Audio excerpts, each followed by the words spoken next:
Hello to all Pisces risings. This is going to be a timeless reading, so whenever you come across this video, there may be a message here for you. I am doing this video talking about the North Node that moved into Aquarius, right? I'm filming this video today on the 30th of July, and the North Node moved into Aquarius on the 26th of July, right? So this is going to be an 18.5-month cycle, right? So we're still at the very beginning of it. And the North Node being in Aquarius, it's impacting all of our rising signs based off of the house that our rising sign is in, right? And it's really throwing a curveball of innovation to every one of the houses, right? Aquarius, of course, is the sign of the innovator. It's a sign of rebellion, of community, of collaboration with people, of for the cause. It's definitely not anything got to do with a pyramid scheme, hierarchy type of energy whatsoever, right? So this is really, as a collective, we're being guided and called and kind of moved into a time where we all have a part to play in creating the new world, this new chapter of the world, right? It's not going to be South Node in Leo. Did I say that? The North Node is in Aquarius, South Node is in Leo. So South Node in Leo is very much about wanting to get all the approval, all the praise for something, wanting to be center stage, wanting to take all the credit for something, a very selfish kind of egoic type of way of operating or creating or relating or handling money or creating something in the world. We're being guided away from that type of energy. We're being guided towards a team collaborative project, right? So for you Pisces risings, this is going to be impacting your 12th house, right? The 12th house, it's a very karmic house, right? The 12th, the 6th, the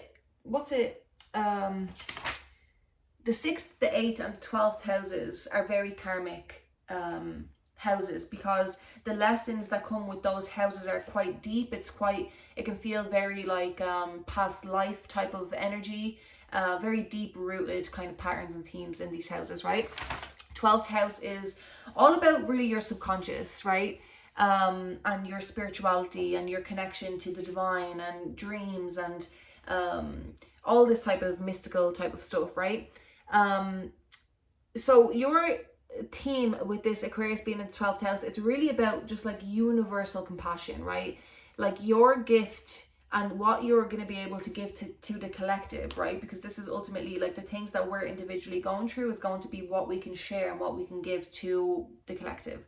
And for you, because it's in your 12th house, it's really going to, the theme for you is about surrender. It's about surrender and doing the inner work and inner healing. And it's about learning how to keep just how to navigate these quite deep waters, right?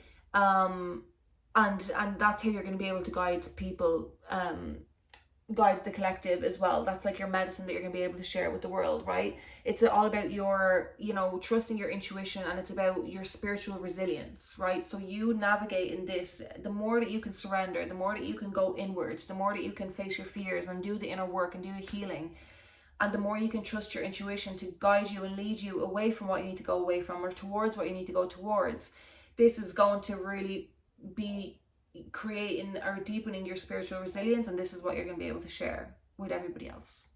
Sounds fun, right? Sounds exciting. Releasing old patterns, right? Cultivating spiritual resilience. You become a quiet source of healing for others. Ego deaths, right? I know it's not fun. It doesn't sound fun. I know. However, this is where your power comes from. It does. I know it's like for sake sometimes, but it is what it is, right?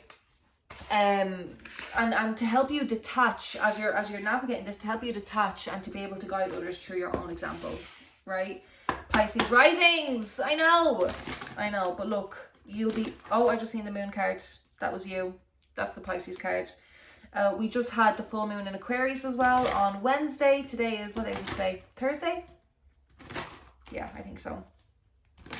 The Lionsgate portal is open right now. It peaks on 8/8.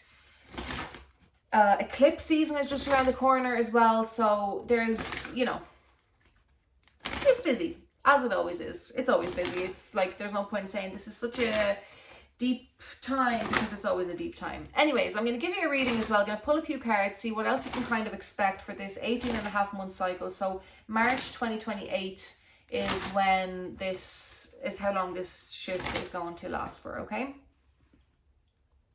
So let's see. What can we get for Pisces risings? So we have marriage. You are attracting emotional fulfillment and unconditional love. Beautiful. That's in your recent past. Present moment, lion. Harness the loyal and protective aura of the lion and charge ahead magnificently. Beautiful.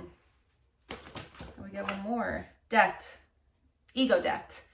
A time of natural transition and transformation. That's in your near future. So very much on theme with everything that we just said. Ego death, 12th house, subconscious.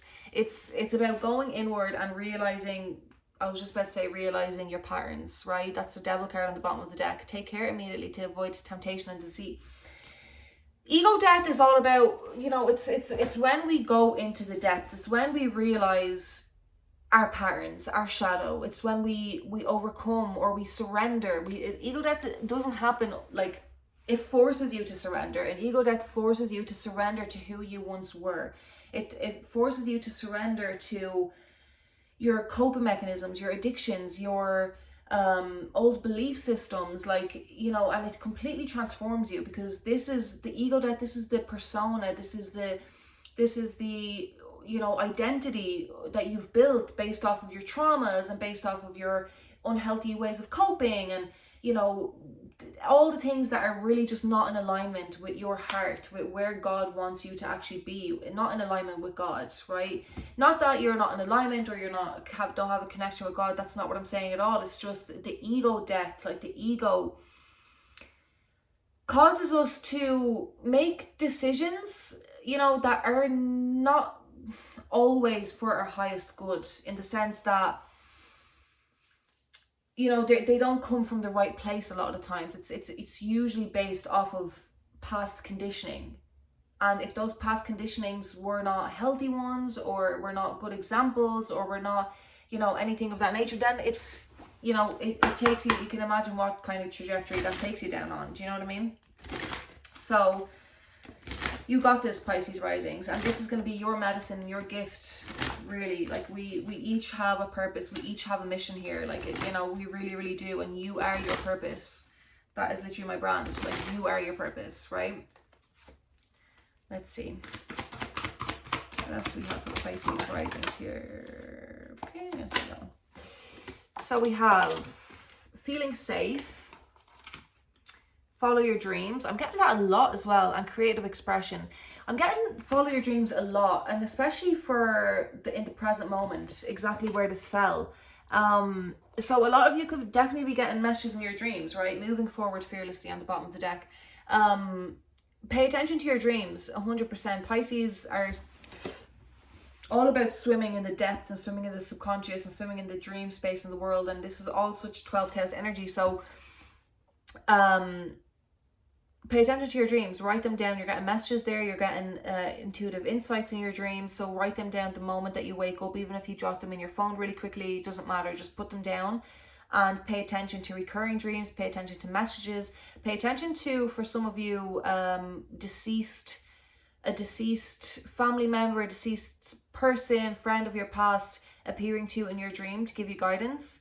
And we have creative expression with death in the near future. So, you know, this is happening for you, not to you. It really is. And it's going to open up, you know, when we're in alignment with God, when we're in true resonance with our authenticity, with our, you know, truth, and with love, like, everything flourishes from there. Like, I mean, writing, creating music, painting, cooking, like, whatever it is, you know, dreams and talents and ways to express your inner child that maybe you've suppressed for a very long time, right, comes alive through that ego death. So that's beautiful. Trust the niggle. What is the niggling feeling trying to tell you? So a lot of you are anticipating something, or there's a lot of messages coming through your subconscious or your intuition right now. Pay attention to this. Again, definitely for a lot of you, it's paying attention to your dreams. Your guidance is divinely guided. And you have the initiation, the rite of passage. So the only way out is through with this card. The only way out is through. You may share your voice on the bottom of the deck. You may be avoiding just pay attention to your intuition, guys. Like if you're being guided away from something or towards something, like you know it, right? You know it. And just don't delay the inevitable. You know, don't delay an ending that you know is coming. And surrender. Surrender is the main message here for you, Pisces risings. Surrender. Did something flip over? No. I just thought about Pokemon cards there really randomly. Don't know if that relates to anybody. If it does, let me know. Anyway, I'll get one. On who am I placing blame right now? I love this. A person who blames others has not begun their lesson. A person who blames themselves has begun their lesson. A person who blames no one has finished their lesson. Am I focused on what I'm losing or gaining? Okay. We're gonna get some advice for you here, Pisces risings, with the tarot. We're not going to go too full into it because I feel that there's a lot here.